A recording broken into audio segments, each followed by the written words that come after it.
Ну, в начале новостного блока я всегда поясняю за название стрима. На самом деле, вариантов названия стрима было два. Первый я придумал заранее. Это была компиляция из таких вот, в общем, двух вещей, как «почти было договорились» и «было» я хотел заменить на слово «быдло». «Почти быдло договорилось». Вот, но в итоге я наткнулся на очень смешно сформулированную новость в «Украинской правде», но конкретно в ее русскоязычном телеграм-канале. И там было написано, вступление Украины в ЕС. Две точки. Скрининг половины кластеров завершен, блядь. И задуматься, ну, очень смешно сформулировано. Очень смешной ответ. Это самый максимально ни о чёмный ответ в мире. Ну, наверное, в рамках евроинтеграции на бюрократическом языке это что-то и означает. Скрининг половины кластеров завершен. Но на нормальном языке это самое идиотское, что я когда-либо слышал, в общем, с этим связанное, да. И более еще там смешно то, что они в самой новости почему-то слово скрининг написали неправильно, а написали срининг. Срининг половины кластеров завершен, тра-ля-ля тополя. По-моему, это очень смешно, и поэтому состоялся ли договорняк, срининг половины кластеров завершен. Ну да, это то, что надыхнуло, а суть такая, что договорняк будто бы сорвался, будто бы сорвался. Сегодня должна была состояться встреча в Лондоне, продолжить встречу, которая была в Париже. Встреча американской, украинской и европейских делегаций. Ну, европейских в смысле французской и британской. На уровне министров иностранных дел. Вот, ну, все ждали, затаив дыхание, вот будто бы уже договорняк будет, да, к 100 дням. Как вдруг слился Марко Рубио, министр иностранных дел, ну, госсекретарь США, а за ним и посливались все остальные, в принципе. Ну, Рубио еще с ним вместе слился Стив Уитков, да, уполномоченный по делам Ближнего Востока, но при этом основной переговорщик с Путиным со стороны США. Ну, так скажем, человек, представляющий на тех переговорах интересы России, в общем. Да, ну вот, все они слились, ну, что констатирует, что, ну, провалились они, по сути, там гораздо более низкий уровень представительства со всех их сторон был, ну, в общем, ни о чем не договорились. В чем вопрос? Медиа пишут о том, что Марко Рубио, госсекретарь США, слился, потому что перед этим президент Украины толкнул вчера такую, ну, бравую в своем стиле пресс-конференцию. Там ему журналисты напихивают вопросов, там, а Крым, короче говоря, США хотят признать. Президент Зеленский сказал бы, наверное, как-то более обтекаемо, что ничего не знаем там или что-то. Но мне лично кажется, что это не очень важно, я чуть объясню позже, почему, да. Но президент Зеленский там залупился, ну, как он любит сыграть на внутреннюю аудиторию, сказал, что Крым мы не признаем. Это незаконно, я не могу, я не умею, и это противозаконно, и мы не можем, и нет таких механизмов. И, ну, это даже не обсуждается, Крым точно мы никогда не признаем. Опять-таки, вопрос в том, что, ну, от Украины, опять-таки, неизвестно. Мы все время, когда это обсуждаем, говорим об там утечках, каких-то драфтов. Ну, в общем, мы не знаем реально, никто не подтверждал того, что обсуждается. Никто не говорил никогда, что реально обсуждается. Мы знаем только это как утечки в медиа, да. При этом утечки в медиа таких вещей серьезных всегда задумаешься, как они получаются, да. Потому что все-таки утечка информации на таком высоком уровне, ну, часто в ней может быть смысл, да. То есть это, скажем так, желание кем-то проманипулировать, что-то подорвать, да. И когда заранее случается ну, то есть это по-моему, это довольно хороший был пример этого, да. Кто-то, кто заинтересован по какой-то причине в этой утечке, ее делает, да, и она таким образом ставит Украину сразу в неудобное положение президенту Зеленскому. После этого на основе этих новостей задают вопросы про Крым, да. И в этом смысле, как бы набираешь все больше аргументов, почему американская сторона, ведь утечка явно с ее стороны, да, почему она не заинтересована в этом мире? Да почему она с него сливается? Потому что утечка это вряд ли случайно. И если она и сделана, то для того, чтобы, конечно, президента Зеленского поставить на 4 кости перед журналистами, что ему приходилось отмахиваться, ну и вот так отвечать. Но даже исходя из этих утечек, да, от президента Зеленского-то и не требуют признания Крыма. От него лично ничего не требуют. То есть это Америка, это какие-то процессы, на которые мы не можем повлиять. И в этом смысле непонятно, почему и президент так остро отвечает, и непонятно, почему на Западе это заметили. Кажется, будто бы это все сделано умышленно, в общем. И в целом не с нашей стороны, то есть президент ответил, ну, по-дурному, как обычно, да, но в целом правильно, да, потому что я всегда говорил о том, что вряд ли от Украины будут требовать признания чего-то, по двум причинам. Потому что это бессмысленно, да, ни на что не влияет в условиях войны, да. Украина там, ну, не полностью субъектная, очень зависимая. Вряд ли очень важно, что Украина признает юридически, что Украина не признает юридически. Вряд ли это может реально сделать погоду там где угодно, да, для России, например. Вряд ли для России это принципиально, как там Украина относится к оккупированным территориям. И для них принципиально, как относится США, вот это важно. Так еще и это, конечно, невыполнимое условие, да, это там и политическое самоубийство, ну и в целом подвод себя под статью на месте Зеленского, да. То есть, ну, и нет даже механизма, как это реализовать, ну, то есть я не представляю, как это юридически провернуть. В общем, по этим причинам непонятно, в чем вообще сыр-бор, да. Я говорил о том, что это вряд ли Украине будут предлагать, не будут предлагать, потому что это невыполнимо. А если ты хочешь добиться результата, ты не будешь предлагать невыполнимое, в принципе, да. В общем, вот. И эта версия про Крым, мне кажется, маловероятной. Хотя она ходит как основная, ну, наверное, потому что она наиболее понятная. Мне кажется, она маловероятной, но мне кажется, что она, как бы сам этот инфоповод создан умышленно, как такой понятный повод, почему сливаются. А, наверное, суть в каких-то деталях. Ну, там еще президент Зеленский отвечал про Запорижскую атомную электростанцию, на которую у Трампа тоже большие планы. И согласно этой утечке Axios, да, про то, что предложили Украине на тех прошлых переговорах, с чем она сейчас, какие условия сейчас ей выдвигают, то там, да, у Трампа наполеоновские планы на эту Запорижскую атомную электростанцию, она останется во владении Украины, и это выглядит трезво, да, для того, чтобы обойти вот эту юридическую дрочню про признание и непризнание каких-то там территорий, да, ну, в общем, невозможная, как бы невозможный отказ для Украины юридически от территорий. Для того, чтобы это обойти, то она останется под контролем Украины, но, правда, не останется, а будет передана, получается, потому что сейчас Украина ее не контролирует. Но при этом владеть ей будут США и поставлять электроэнергию в Украину и в Россию. Ну, видимо, они будут там какую-то хуйню свою вот эту делать, да, ну, хаб для искусственного интеллекта, чтобы крокодила Бомбардирио делался на воду из Днепра, да, и за счет ресурсов Запорижской атомной электростанции. Но если вдуматься, дичь полная, и не знаю, насколько российское государство заинтересовано на нее идти. Но в целом, если там стоит вопрос какой-то легитимации какого-то Крыма, да, и любых других оккупаций, то, думаю, на многое можно пойти, даже там, если американцы станут операторами ЗАЭС. Ну, в общем, это, в общем, да, президент сказал, что не, это все гон, только мы, только наши, и никому не дадим. Тоже зря он так сказал, но даже если предположить, что такое требование, там, не знаю, несуществующее или существующее, просто такая острая риторика, так отказывать, зная, как на него смотрят в Вашингтоне, как на говно, да, то лучше, наверное, скажем так, градус базара подубавить, не так кучеряво разговаривать, потому что все-таки условия очень тяжелые. Ну, в общем, да. И вот эти две вещи... да, вот эти две вещи. И третья вещь, вот на мой взгляд, она довольно важная и как-то незаслуженно обходится вниманием на фоне Крыма. Это то, что президент Зеленский там в который раз сказал свое любимое про мандат. Вы не переживайте, говорит. Ну, я лично не переживаю абсолютно. Переживаю больше за будущее, если все провалится. Вы не переживайте, говорит, я той команде, которая поехала, дал мандат только на переговоры о прекращении огня. Никакие другие, скажем так, аспекты, там, типа территории или безопасности, они обсуждать там не имеют права. Я им дал мандат. Непонятно тоже, как он это все время говорит. Какой он, блядь, мандат раздает, как он его раздает. То есть это юридическая какая-то... Непонятно, зачем он это говорит, кого он этим пытается успокоить. Но, в общем, я им дал мандат только обсуждать вопрос прекращения огня. И тут уже хапаешься за голову. Уже по итогам этой сегодняшней никакущей встречи на никакущем уровне, понятно, как бы украинская держава, офис президента говорит от имени вот этой новой Свириденко, то есть как-то она будет виновата, в общем, в том, что происходит. От ее имени она пишет пост, да, от ее имени они говорят, она пишет пост, что там все, короче, мы работаем, все такое, ну, все вот эти типичные такие канцеляризмы, их там, ну, как сказать ни о чем, как сказать ничего, ну, хоть как-то сказать что-то, да, при этом.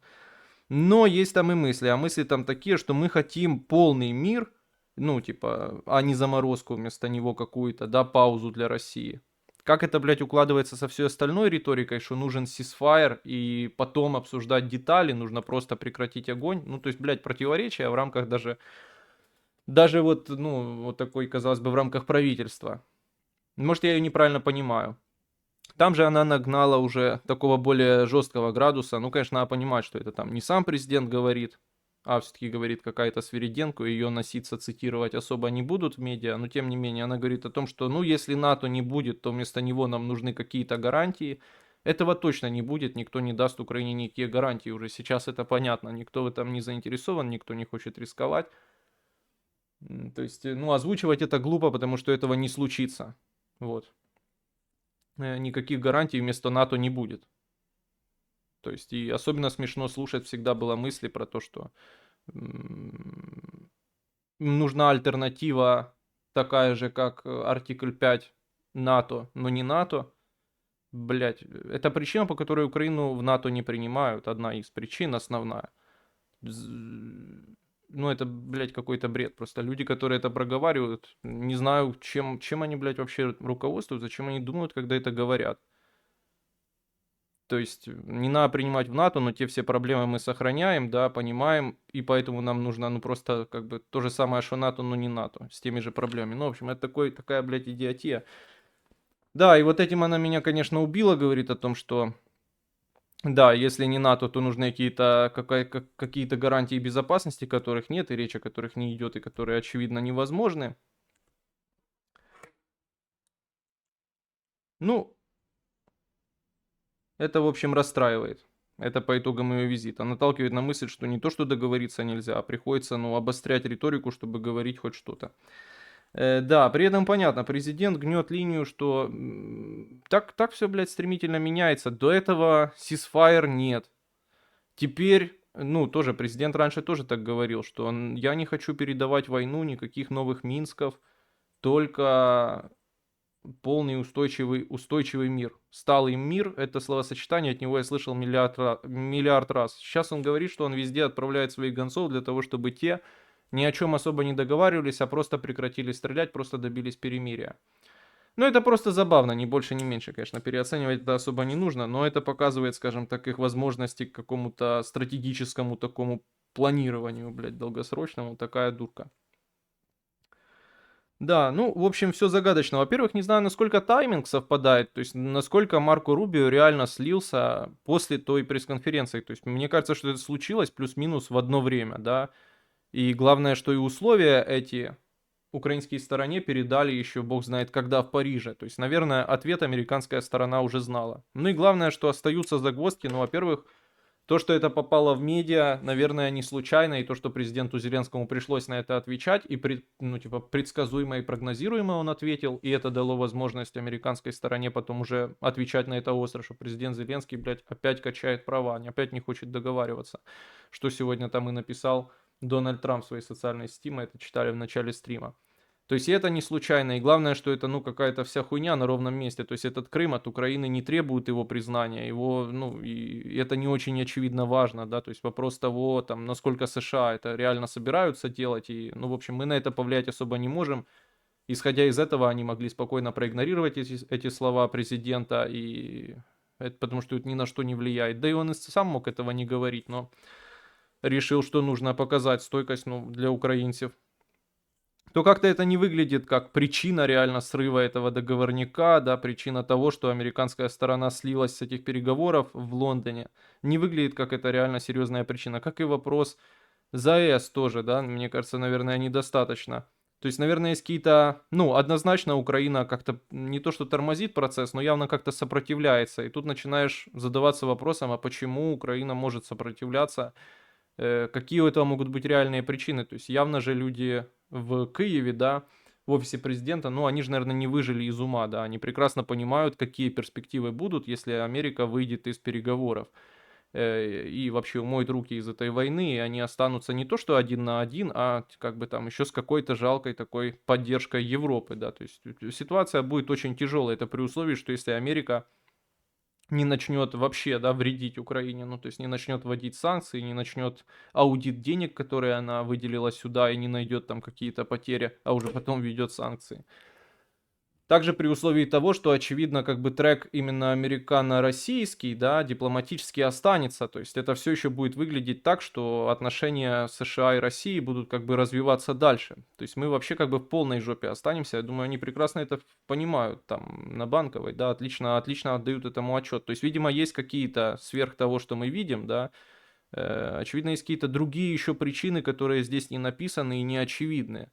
Но мы можем вспомнить все, что до этого оглашали, а конкретно российская сторона официально говорила о том, что прекращение огня возможно только если, это Путин говорил, если прекратится мобилизация, на это время прекращения огня, отменено будет военное положение, и Украине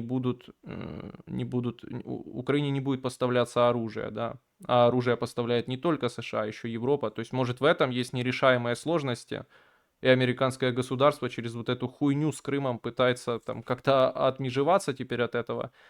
Возможно, стоит вопрос того, что, ну, я не знаю просто насколько и где это официально проговаривалось. По сути, это никто так прямо об этом не говорил, да, что Украине нужно за время этого перемирия провести выборы, и президенту Зеленскому нужно объявлять выборы.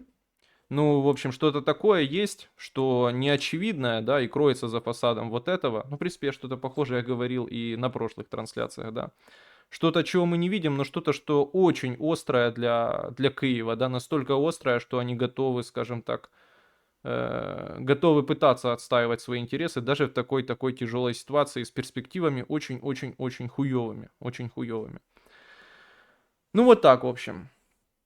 Нужно еще также сказать, что вчера или даже позавчера, ну, в общем, уже пару дней как премьер-министр Украины Шмыгаль должен был полететь в Вашингтон обсуждать вопросы минеральной сделки.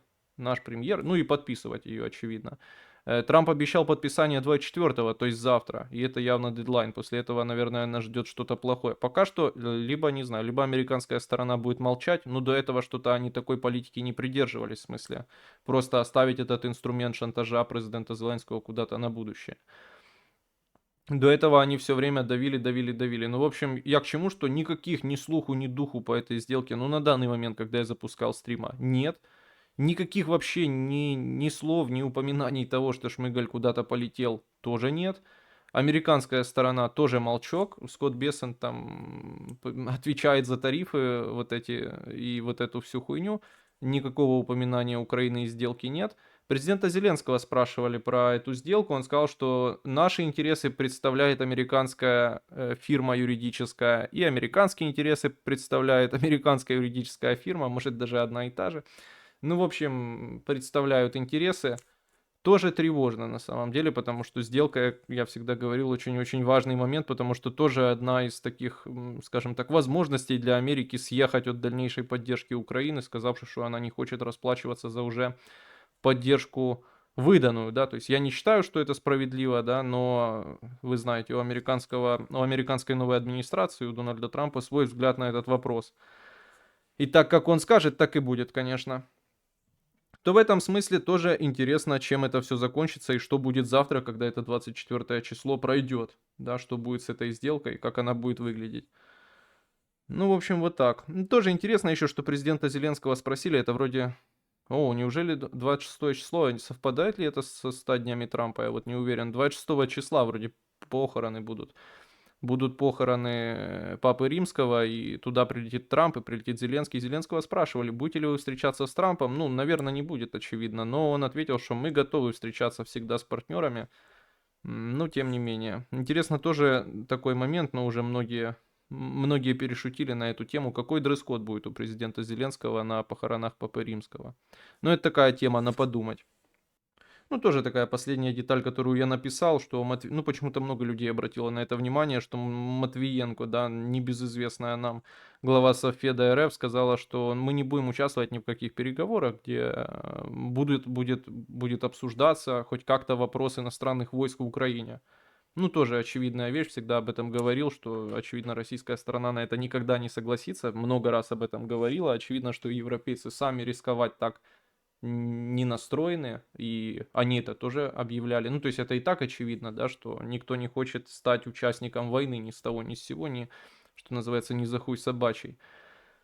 Так еще и они говорили о том, что они готовы разместить какие-то силы где-то на западе Украины, но при условии, что Америка будет гарантировать по какой-то причине им безопасность. Это какая-то глупость. Гарантии на гарантиях, гарантиями. То есть Америка будет гарантировать безопасность силам, которые будут гарантировать безопасность Украине. Ну, это же полный долбоебизм, конечно. Ну, то есть понятно, что явно эта администрация не из тех, кто так будет делать, и абсолютно не из тех, кто на такое согласен и кто вообще такое бы рассматривал. То есть и на то множество причин, от того, как они видят завершение этой войны, до того, что они довольно антиевропейски настроены вообще. Ну и главное, что очевидно проще было бы тогда уже американцам напрямую гарантировать безопасность Украине без европейских посредников.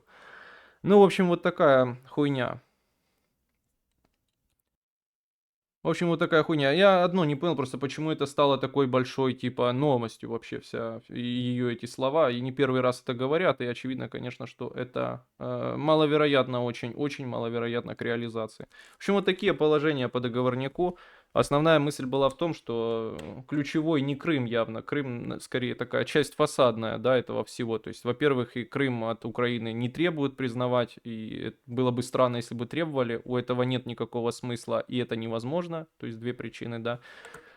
Но при этом за это цепляются так, ну, понятно, что это очень понятная, простая вещь, да, то есть ее просто объяснить в медиа, над ней не надо много думать, и это ее объясняет популярность, да, но в то же время это и удобный повод для того, чтобы по ней как-то съезжать, да, то есть нужно сказать, конечно, что и Трамп в том посте не пишет ничего о признании и непризнании Крыма, а просто говорит, что риторика президента Зеленского дурковатая, не помогает миру. Но мне кажется, она ему и не вредит, она просто ни о чем и ни на что не влияет.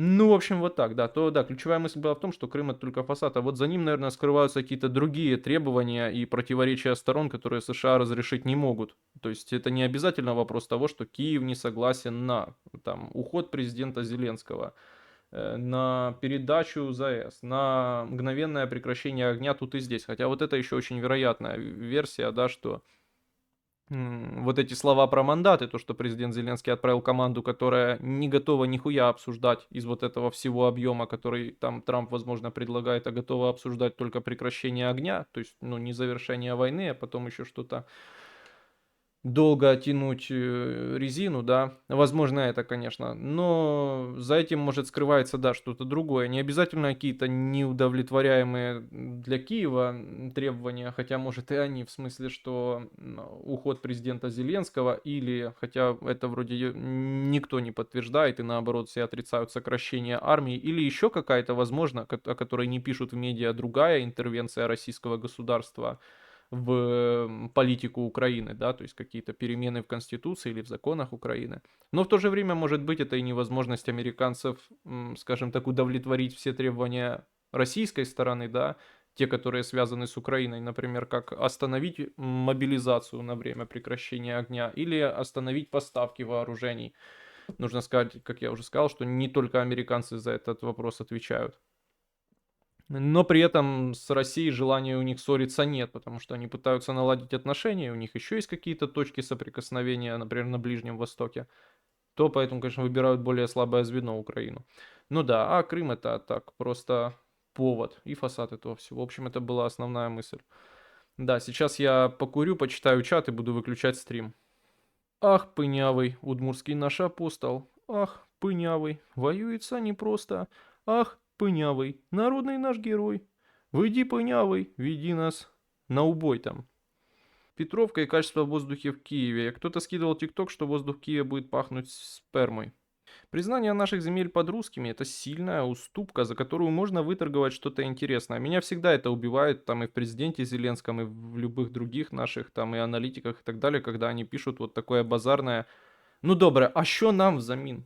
А нам що?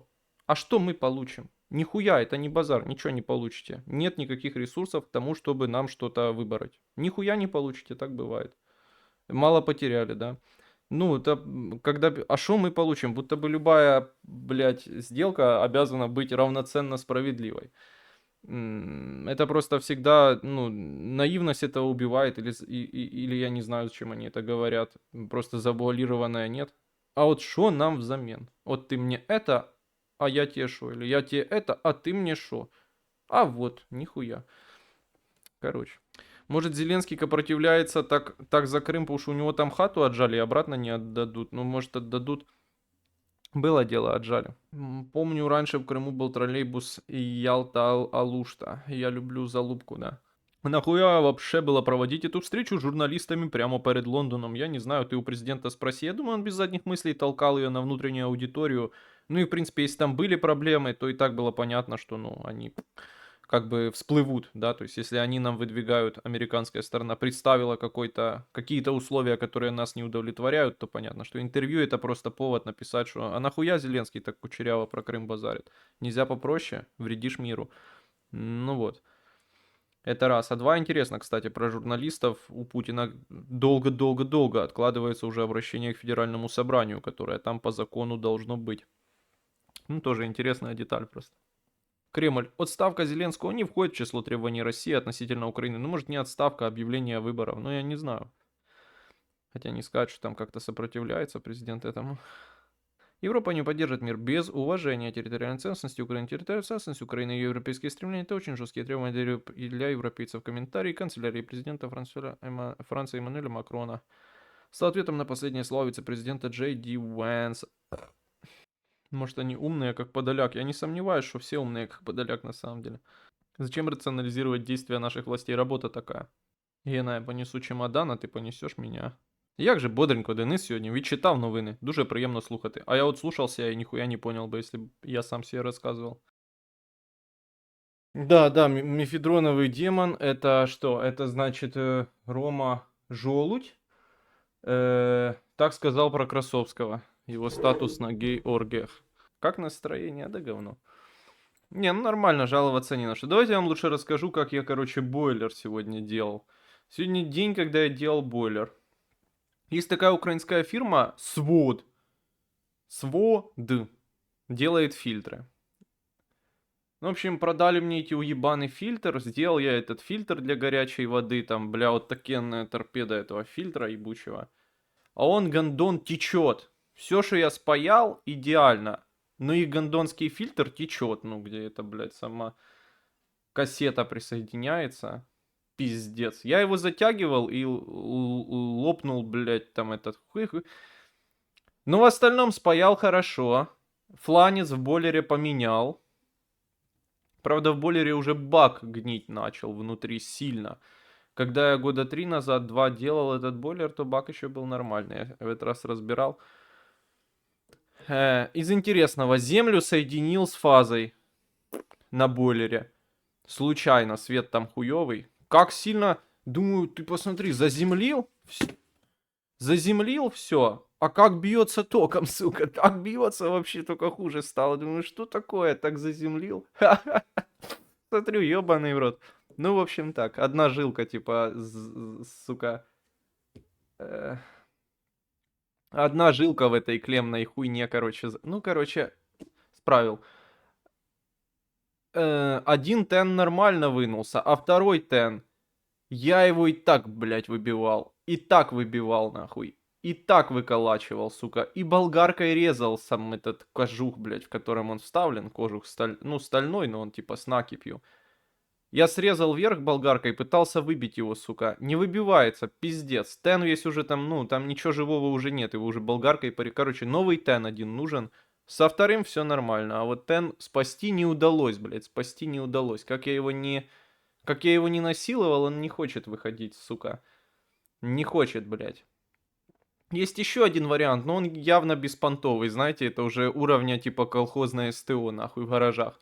Это взять газовой горелкой, нагреть кожух и попытаться выбить. Но мне так лень стало нахуй, что я забил хуй. Потому что, ну, мне кажется, нам не спасти этот тен уже. Ну, в остальном бойлер собрал. Подсоединил, током биться он перестал. Фильтр, сука, течет, блядь. Я столько паял. Купил 2 сгона американки, нахуй. Там каждый, блядь, по 200 гривен стоит, сука. Ради этого фильтра ебучего. И он течет, блядь. Нельзя с завода нормально собрать. Что я делать буду, я не знаю. Ну, то есть, если они его хуёво скрутили, то там они этот сальник его повредили, блядь, манжет этот, то я уже нихуя не сделаю. Ну, если даже сниму, ему уже пизда. А у меня нет запасного. Короче, такие уебаны. Косарь гривен фильтр стоил на секунду. Так что да, донатим на новый тен. А, да, и бойлер теперь на одном тене. Естественно, нихуя не греется вода в нем. Блять, я вот подумал, может контакты второго тена надо замкнуть, а то оно не будет греть нихуя. Интересная мысль, кстати.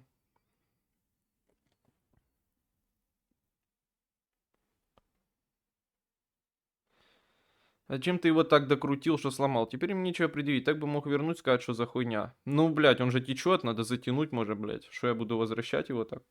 Я сломал его, потому что это китайский кусок говна редкостный. Но он не полностью сломался. Думаю, там при желании можно вернуть. Но я не хочу возвращать, я хочу, блядь, сделать. Проще новый бойлер взять, да нахуя. Нихуя не проще новый бойлер взять. Новый бойлер сейчас, наверное, ну вот такой на 80 литров. Наверное, штук 9 уже стоит, если не 10. У меня таких бабок нет. При том, что ремонт мне, ну, сейчас в косарь обошелся. Если бы я выбил тен, то так бы и был косарь. А так уже, конечно, еще гривен 400 за тен придется платить.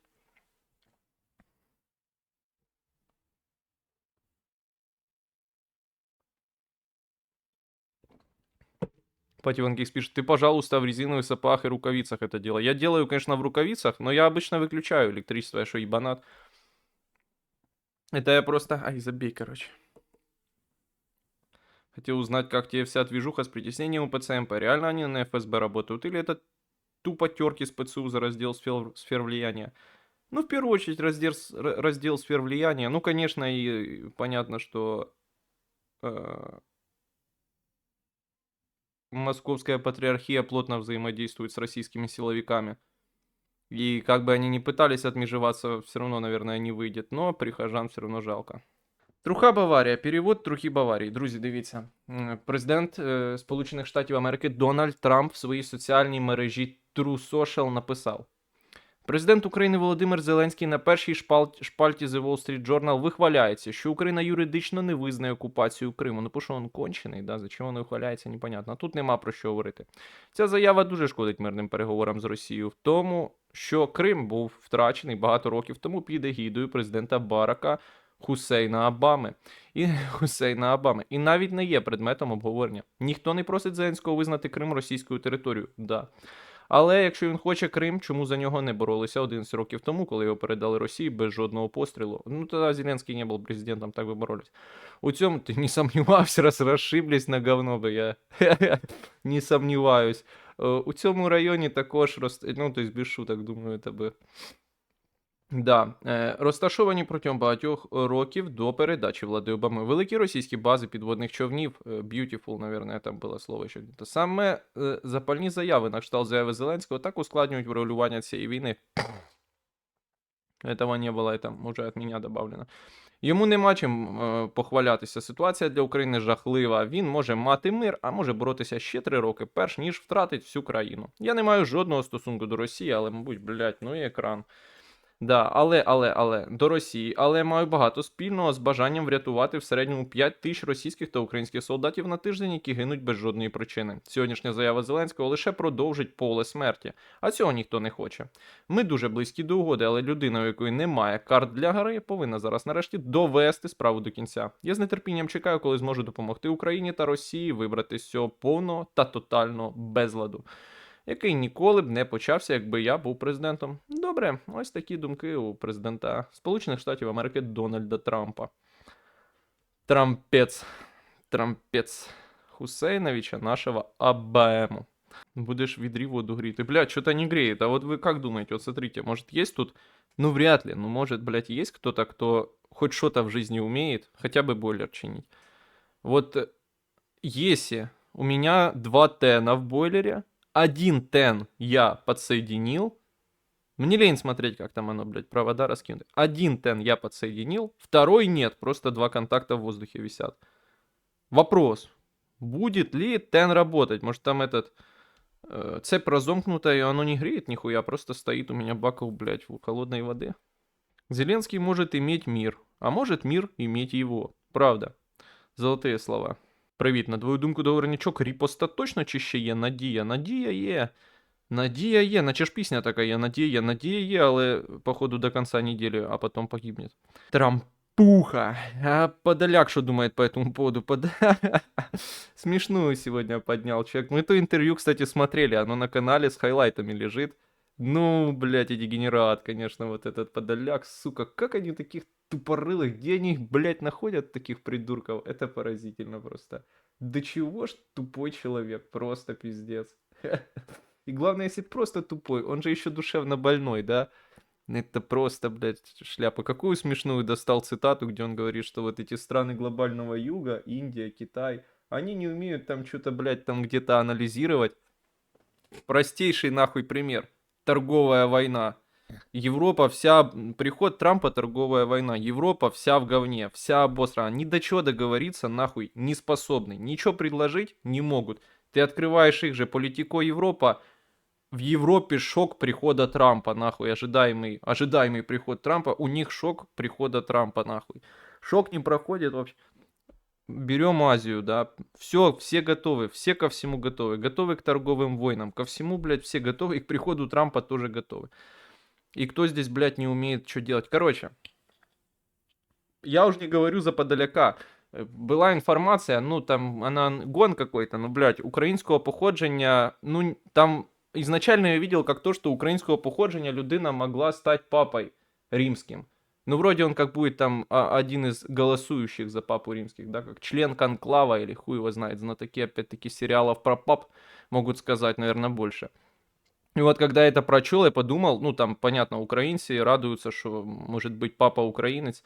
Это отличная возможность закончить уже эту многовековую вообще историю папского вот этого образования, блядь, даже не знаю как, не сказать государственного, но вы поняли, института папства, это была бы отличная их возможность положить этому конец. Я не знаю как, но я думаю, что вот этот человек украинец, он бы нашел возможность, как это сделать. Да, Бычок фамилия, я думаю, Бычок бы, блядь, ну, и не таких ломали, и не таких валили. Я думаю, он бы придумал, как уработать этот Ватикан. Ну, за года два Ватикану бы была пизда стопроцентная. Нашли бы возможность, как уработать его. Как же у него срака горит нейронит? Да я думаю, похуй, а повторяет он, потому что надо что-то говорить. Это хороший аргумент. Если бы я был президентом, этого бы не было. Безальтернативный, тупой и безальтернативный. Но это ж как Америка, тупая и безальтернативная. Да пусть Трамп скажет, что Украина, коррупция, нацизм и военные преступления, не хотим это поддерживать. Подожди, это будет в следующий понедельник. Як тупий пиздёр зелі взагалі впливає на щось? О, в этом будет ключевая мысль моя сегодняшних новостей. Чому піздьош якихось хуйсусів в РФ і чи самого Пипи теж регулярні заяви проти переговорів робить, ніяк не шкодить переговорам, тому що вони сильні, а ми слаби. Україна зараз дотримується рівно тієї ж позиції, яку займала США 2 місяці тому. Спершу да, це повна, блядь, какофонія, этому теж мої новості посвящені. Чому США змінилось спожиття спочатку, а потім все інше. Наприклад, блядь, чувак, там чорт ногу сломит, я хуй знает. Хуй знает, то их, ладно, там позиция, но мы то одно, то другое, блядь, то мир, то не мир. В рамках одного дня. Одни хотят мира, другие хотят перемирия, ты ебанешься, качка куда-то побежала. Папа з'єбок нам не нужен, согласен. Так, що пишуть люди на Ютубі, до речі? Денчик, давай ж Гиза договорняк. Ну, вы знаете, я всегда был его скептиком. Как интерпретировать последние события с переговорами в Лондоне и заявления Зеленского про Крым и НАТО? В ТикТоке говорят, что Зеля в одно рыло сливает. Последний шанс на договорняк. Ну, в ТикТоке туповатые люди, нихуя не сделаешь. Гронок Варвар пише, нормальный мужик может даже тен поменять в бойлере. Да, муж на много часов. Недавно меняв тен, все обошлось в 2К гривен. Ну, меняв не я, сантехник. Ну, это кал. Бля, я уже рассказывал, как я. Ну, вот это все время разводки вот эти, блядь. Найми того, позови того, блядь. С меня так 500 гривен выманул какой-то хуй, блядь. Вот, ну, заебался я. Уже заебался я делать генератор. У меня был генератор 4-8 киловатт. Блядь, 4 киловатта. Хуй, блядь, 4 киловатта. Ну, сука, не работает, он нахуй разъебанный полностью, он там здесь какой-то по окопам бывал, короче, нахуй живого места на нем нет, он не держит обороты, глохнет, блядь, не заводится, хуёдится, что ебет мозг.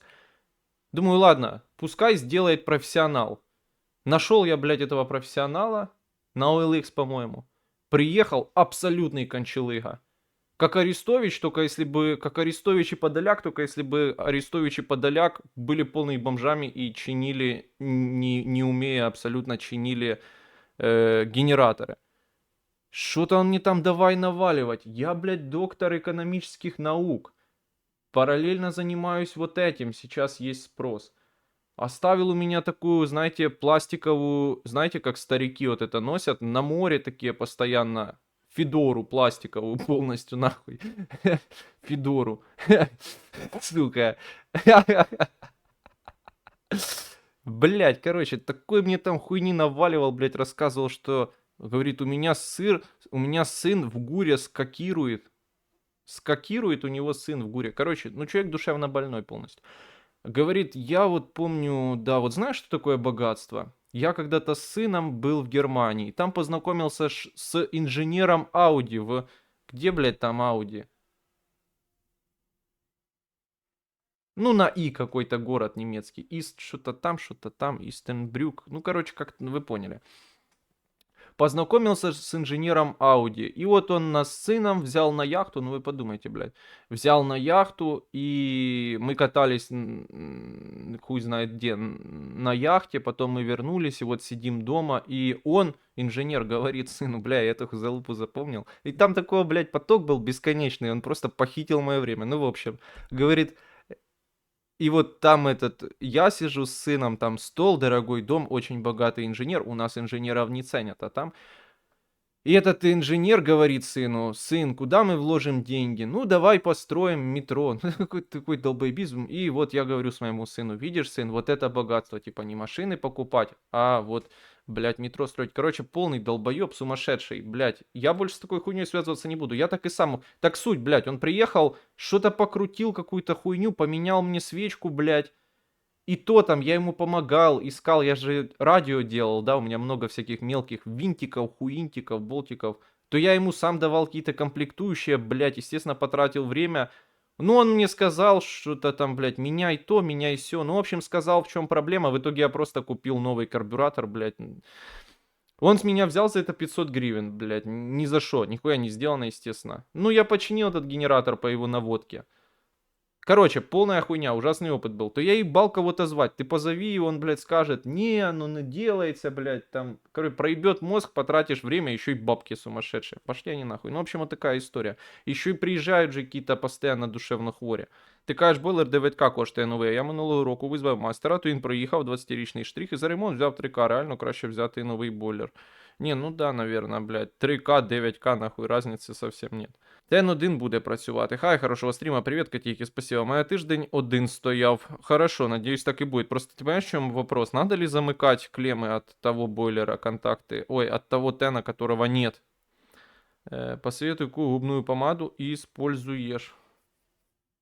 Не знаю, какая есть. Макс Factor есть такая, что-то из рекламы. Пост Трампа почитай. Я, когда использую, не смотрю, что за помада. Пост Трамп, да пошел нахуй. Ну, читал я только что пост Трампа. Арестович менял генератор. Такси это так. Ну да, да, богатство это хлопнуть лоха на починку генератора. На самом деле, да. Это все. Ты главное, блядь, что самое забавное, что мне надо было поехать хуй знает куда, забрать его на машине. И потом, ну, телефон у него, ну это просто время, когда свет отключали, телефон у него нахуй ни на секунду не молчит, ему все время звонят. Только он освободился, его тут же приехали, забрали, повезли еще что-то чинить. Пиздец. Ну я понимаю, конечно, у меня очень ушатанный генератор был. Так, ладно, нахуй. Тралалейрод, Ингольштадт, да. Это про Ауди. Да там, блядь, такой бред, нахуй. Он еще такого бреда рассказывал. Ну, вообще лютого. Бухал, наверное, сильно по молодости. Друзья, давайте не теряться и донатить. Желательно донатить в криптовалюте. Советуйте меня своим родственникам, друзьям. Лучше друзьям, на самом деле. Вот видите, что у вас друг адекватный, то вы ему меня советуйте. Ну, короче, ну это, конечно, гон. Ну да. Кстати, досить цікава технічна база, Вали. Хоча ти гуманітарій. Я просто як гуманітарій про бойлер точно не розчехлю, а ти про бойлер, то про ремонт машин. Це тому, що я бомж. Це тому, що я бомж. Бомжик. Да, вы видели, какую я классную вот эту спаял систему под этот фильтр. Не зря я купил паяльник для труб. И вот всегда, когда паяю трубы, душа радуется, что можно не заниматься все этой там вот этой всей хуйней в интернете, вот этой политологии, а в итоге можно нормально трубы паять и бабки иметь. Отлично паяют трубы, нихуя не течет, все круто. Это был Подоляк, это был как Подоляк, ну то есть расстройства одинаковые у них. Бля, я жалею, что я это не снимал, это было достойно того, чтобы снимать. Это как я сегодня, вот сегодня я уже не допускал ошибки. Сегодня пока чинил бойлер, снимал, то есть как это было. Поставил телефон, короче, и думаю, ну сейчас, короче, я буду снимать вот этот клапан. И типа я, ну вот думаю, слил я воду из бойлера или нет, слилась она или нет. Ну то есть я там как-то отдел этот шланг поливочный, вывел его на улицу, что-то там капало. И типа откручиваю фильтр и думаю, сейчас будет прикольное кино. Я один дома, короче, никого нет. И если я сейчас открою, и там польется неуправляемо этих 80 литров воды, будет прикол, как я буду с этим тазиком на весу там дрочиться. Но нет. Я потом узнал, что когда уже вынул ТЭН, да, ну вот этот весь, блядь, стержни этого реактора чернобыльского, когда я вынул, я узнал, что кожух этот, он лопнул у основания, ну то есть внизу. И по сути вода в бойлере не задерживалась, а просто вытекала через трещину, через ТЭН. Бен Шапиро приехал в Украину, встретился с главным раввином. В ходе его визита состоялись важные встречи и мероприятия с высшими должностными лицами страны. Охуенно, я видел. После этого аж даже Зигу в Харькове кидали. Глянь, пліз пост. Я задонатив, вважаю, що він просто охуєвший львів'янин. І все, що. Це Цехнайн, да? І все, що хоче просто закінчити війну і емігрувати. Він пише, як Кремлебот плюс 15. Я на сході не бачу такої риторики. Лише від людей на заході. Ну, тому що люди, по большей части, они же особо не думают, да? Не думают далеко особенно, да? То я бы по людям не это самое, не мерил бы. Не мерил. Не мерил. Ну, давай послухаем, что пишет Кремлебот. Так, отмена, не надо нихуя открывать. Короче, да, пан Артемчук задонатив на пост Цехнайна. Цехнайн пише. Цехнайн — це киберспортсмен, который кричал «Сосать, уроды, сосать». Великий, блядь, вот этот первый созыв, блядь, Нави 1.6. Клас. Якщо вірити нашій статистиці... От це емоції були. Якщо вірити нашій статистиці, то Росія втрачає 1000 людей в день. При всіх найоптимістичних розрахунках наш коефіцієнт від 3 до 5. Давайте брати 200 людей пораненими та загиблими так кожного дня. Також економічні втрати та цивільні втрати, як у Сумах чи Кривому Розі.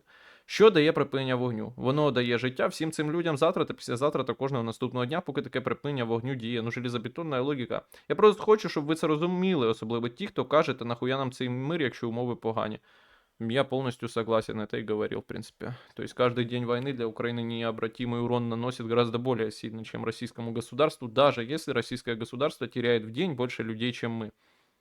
Потому что война жестко бьет по нам на нашей территории, наше общество в нее погружено. Блін, поки що тільки один донат. Друзі, будь ласка, донатьте криптовалютою, там кажуть рост біткоїна чи це фейк. Донатьте, ну пожалуйста. Должно же быть КЗ, по идее, если соединить фазу и землю.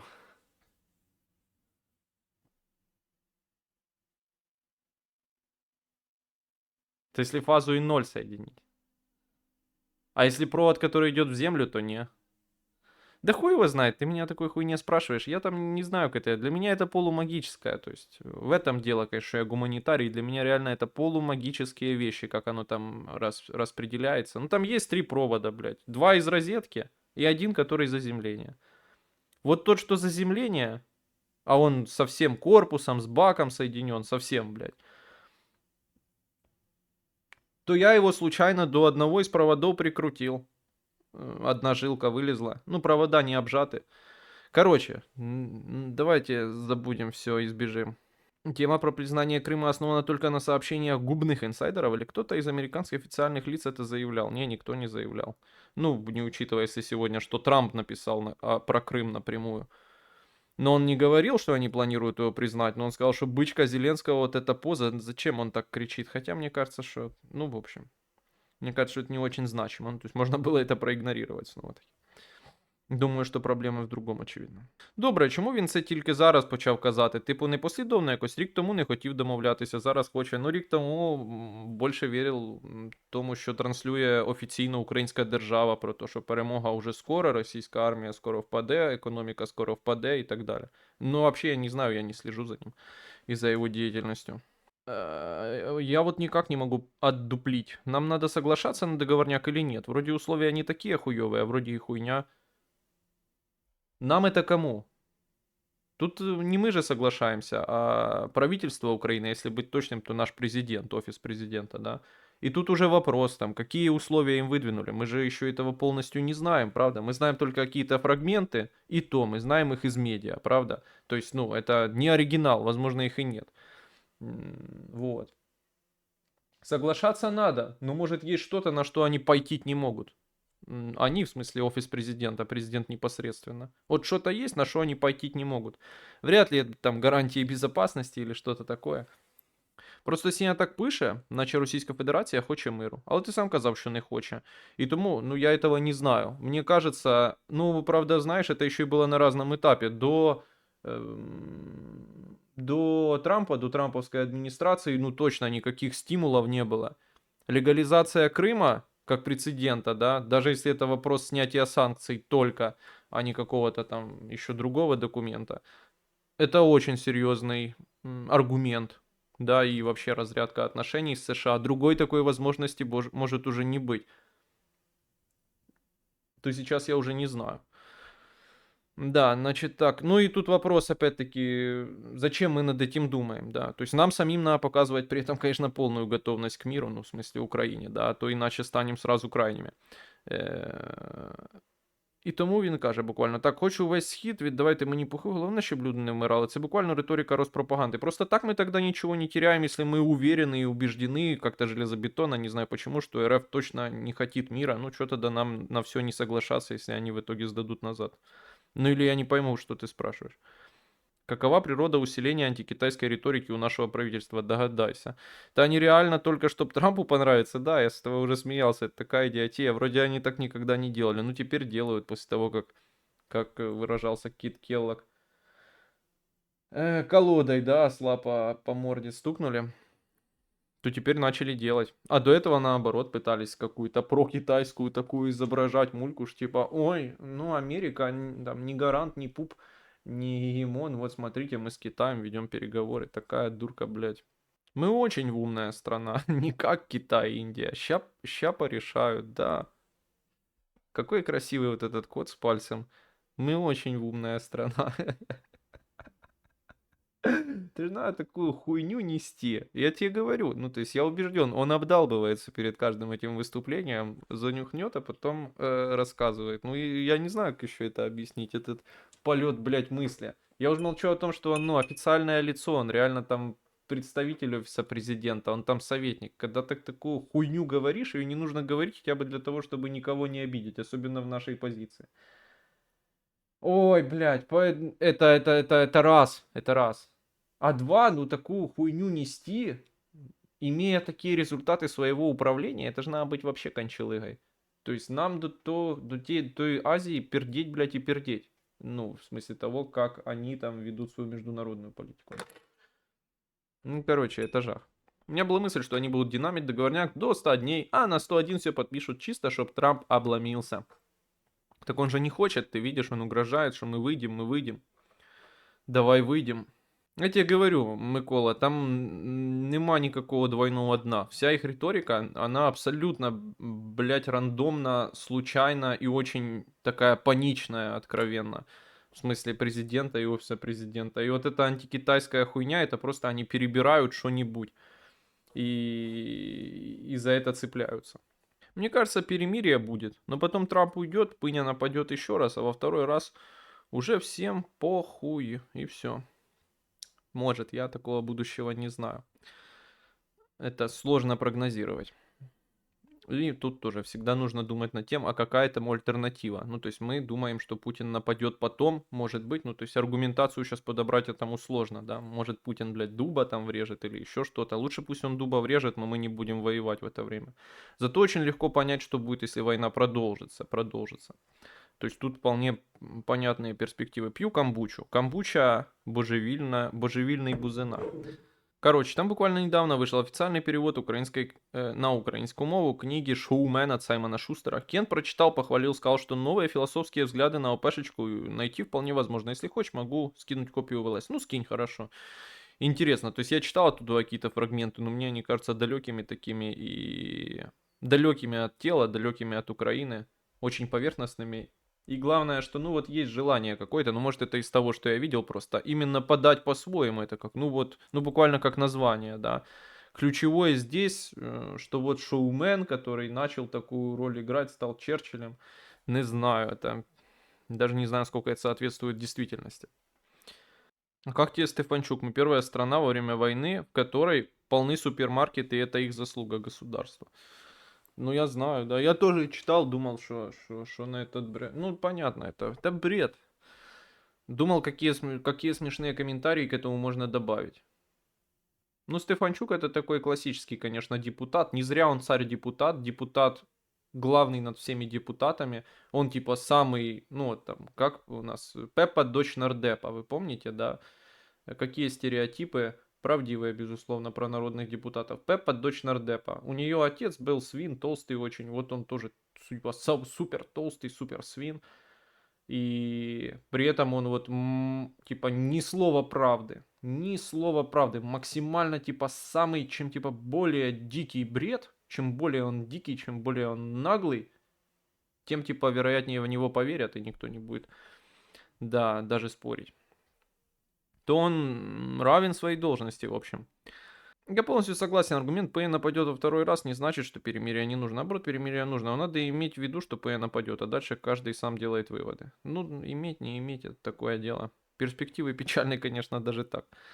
Как тебе стратегия соглашаться, чтоб США с Москвой решали? И там сталкивались лбами, но они, видать, чем-то другим сталкиваются, бо что-то не сталкиваются. Но они то что-то с Москвой очень легко находят общий язык. Ну вот правда. Ну я же не знаю даже с чем соглашаться, мы с вами рассуждаем так.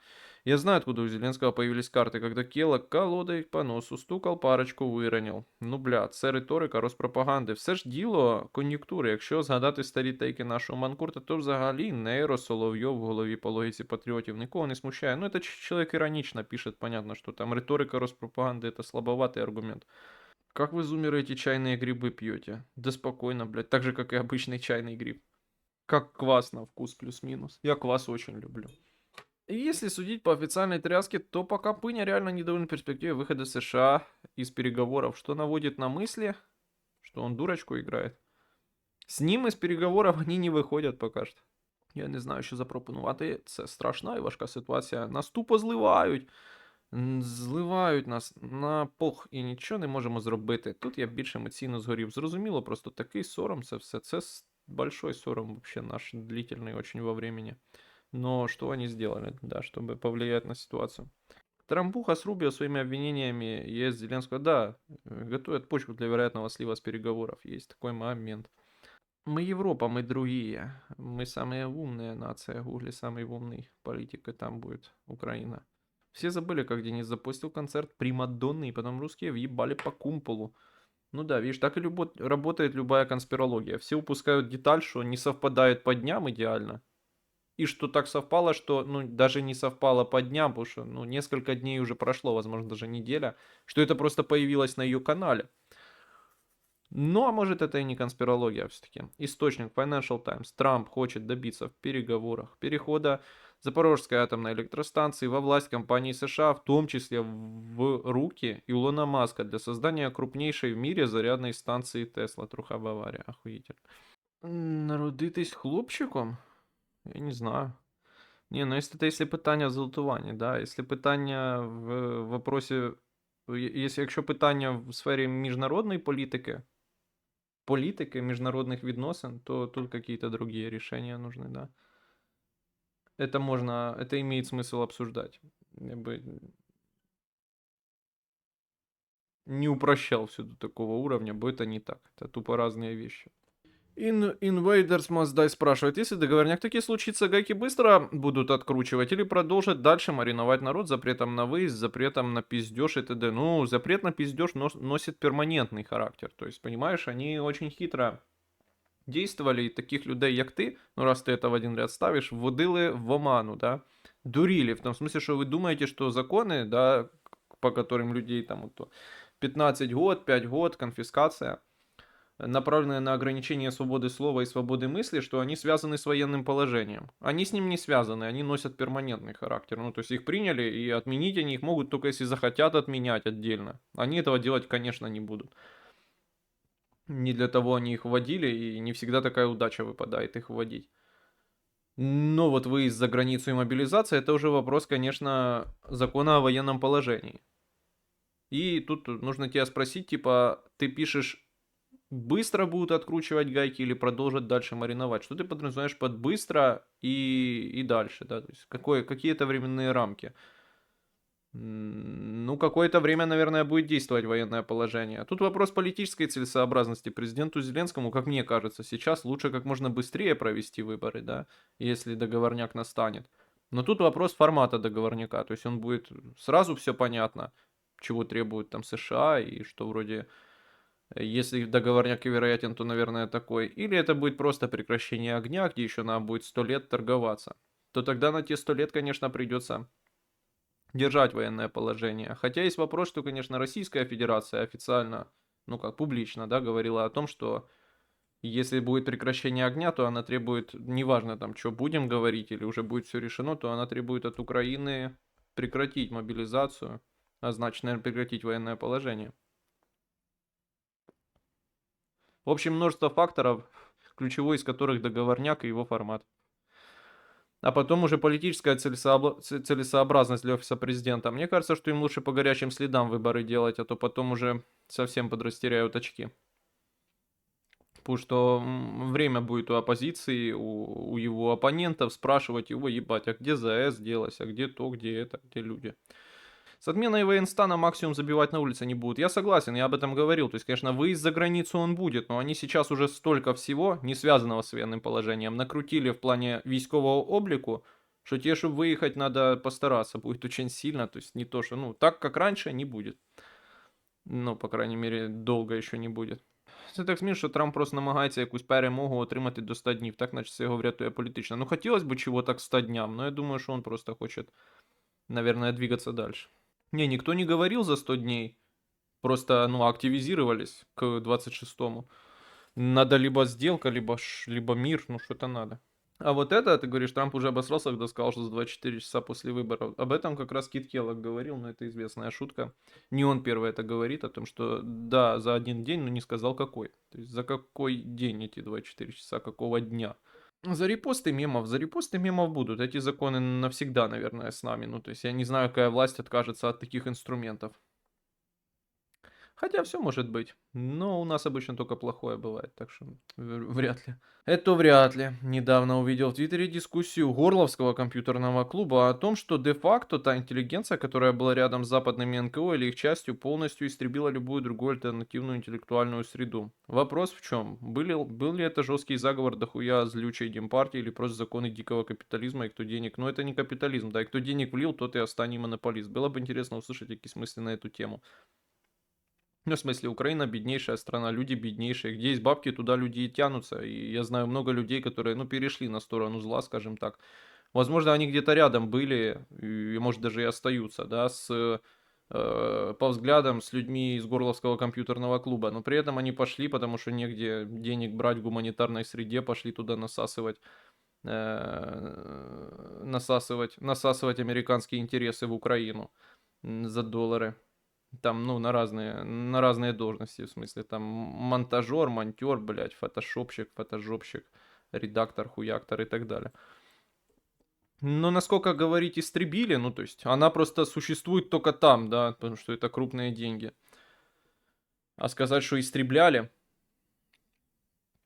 сложно сказать. Ну, то есть, вот, чем не альтернативная, как ты говоришь, это интеллектуальная среда, вон Романенко сидит, зовет дедов, они там общаются гуманитарно. Э, Просто другой вопрос, что все это, да, но сильный удар получило. Просто, да. Потеряла сторонников. И не знаю, когда их обретет. Если Украине, Микола Богданенко питає, если Украине внезапно согласиться на те условия, которые сейчас лежат на столе, вопрос какие? Тогда Пыня уже не сможет тянуть вала, надеясь на выход Трампа, а рискует сильно обидеть Рыжего. Тогда ему выгодно устроить демарш прямо сейчас. Наверное, ну, возможно, ну и похоже на то, да, что довольно выгодные ему условия предлагают. Если задуматься, то, думаю, путиноведы скажут, что это, ну, возможно, какая-то вообще сакральнейшая мечта Путина, да, потому что, ну, ни для кого не секрет и многообсосанная вещь, что начинал он с попыток с Западом подружиться. И многое из того, что говорит современная администрация американская, Путин уже говорил только десятки лет назад. Да. Да и к чему может не будет так, что, как ты говоришь, да, что пыня тянет вала. Ну, просто непонятно все равно, на что мы надеемся даже в таком случае. Бомбили Донбасс, а по итогу Крым признали, а Донец не признали, и Путин доволен. Да нихуя еще не признали. Что такое признали? Сняли санкции, может снимут санкции тогда из Донбасса. Ну, никто это гарантировать не может. Не знаю, это все такая хуйня, это явно просто повод, ну, мне кажется. Слиться, а вот почему, это уже другой разговор. Господи, что за псевдотермин эмоциональный интеллект? Это какая-то версия думания для телочек? Да нахуй его знает, честно говоря, я не знаю. Но я бы таким категоричным не был.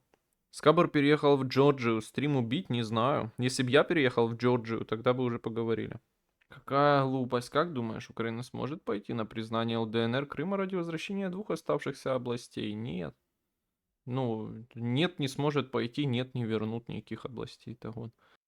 Я правильно понимаю, что у тебя будет скоро совместный стрим с Беном Шапиро, а то нахуй он еще в Киев приехал. Ну, Равина, вот ты пишешь, да, но уважаемого Равина можно третьим позвать к столу, кстати. Да, думаю, не надо. Мгм. Якщо ми говоримо про зняття санкцій з Криму, заходить в Крим знов Steam. Steam плати податок в РФ чи в Україну? Ну, в РФ, очевидно. Типу територіально не прийняли, а санкції зняли. Просто для бідняків нічого не зміниться. От крейсери можуть там грузити щось таке. Так чисто думки вслух для підтримки двіжа в чаті. Я не особливо розбираюсь. Та ми теж. Це таке діло. Они тоже, кстати. В этом мы равны. Steam чей? Американский, ну там где Обливион за 1700 гривен, блядь. Вообще ебанулись, слышишь? Я как глянул, аж вообще сдурел. И главное, он, наверное, ни хера на моем компьютере уже работать не будет. Ну все, друзья, на этом наш тухлый стрим закончился. Спасибо всем, кто сегодня пришел. Спасибо тем, кто задонатил. Один это был человек 100 гривен. Ну, может, еще кто потом посмотрю. Да. Спасибо большое, что сегодня пришли. Рад был. Я не знаю, никто не знает. Ну, похоже на то, что не выйдет договориться. Ну, в ближайшее время точно, походу. Вопрос, как сделка ляжет. А это мы должны узнать, по идее, уже завтра, да. Хотя, кто мешает просто промолчать завтра? Ну, наверное, США мешают. Ну, в общем, да, друзья. Спасибо большое, что сегодня пришли. Рад был всех вас видеть. Наслаждайтесь погодам. Наслаждайтесь погодой. Цветет вишня, так приятно пахнет. Вот, на улице побольше проводите там время. Но не в городе, да. Сами понимаете, в лесу проводите время, да. Люблю вас, целую. Спасибо, что сегодня пришли. Цілую в плечі і до зустрічі. До зустрічі післязавтра. Післязавтра.